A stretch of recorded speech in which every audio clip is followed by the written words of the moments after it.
Media మిత్రులకు నమస్కారాలు.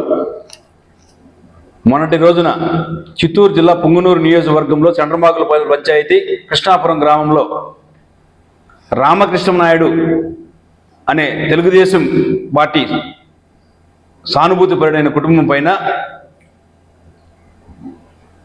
మాజీ మంత్రి పెద్దిరెడ్డి రామచంద్రారెడ్డి అనుచరుడు రమణ మరి ఇంకో కొంతమంది వైసీపీ నాయకులు కలిసి పట్టపగలే దాడి చేసి అత్యంత కిరాతకంగా నరికి పరిగెత్తుంటే కూడా నరికి కొడుకు పైన దాడి చేయడం, కొడుకు ప్రాణభయంతో తప్పించుకోవడం, తర్వాత తండ్రిని నరికి చంపడం అత్యంత కిరాతకమైన దీన్ని ఖండిస్తున్నాం.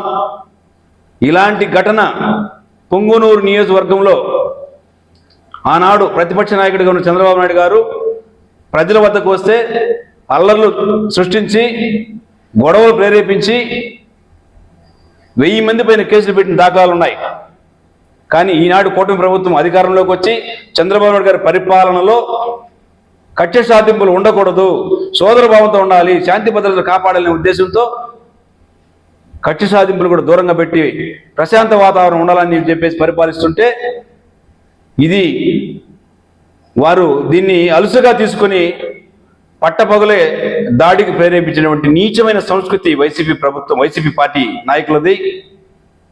దీన్ని ఖండిస్తూ పోలీస్ వ్యవస్థ, జిల్లా ఎస్పీ బాగానే పనిచేస్తున్నాడు. కానీ సార్, జిల్లా ఎస్పీ గారు, మీడియా ముఖంగా మీకు తెలియజేస్తున్నాం, కింది స్థాయిలో మండల స్థాయిలో కానీ నియోజకవర్గ స్థాయిలో కానీ మీ సిబ్బంది మీకు తెలియనివ్వటం లేదు. నియోజకవర్గాల్లో జరిగే అరాచకాలను, అన్యాయాలను 2 నెలల నుంచి వాళ్ళు టార్చర్ పెడుతూనే ఉన్నారు. మీకు తెలియదా? మీ వాళ్ళు చెప్పలేదా?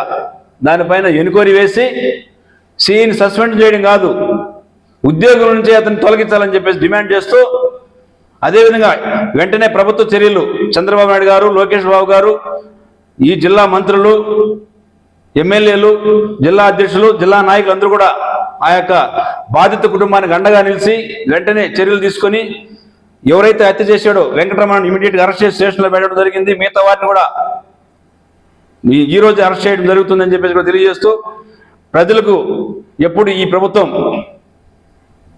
భద్రత కల్పిస్తుందని చెప్పి తెలియజేస్తూ, ఇలాంటి ఘటనలు జరిగితే ఇంకా ఊరుకోమని చెప్పేసి కూడా వైసీపీ నాయకులను హెచ్చరిస్తున్నాం.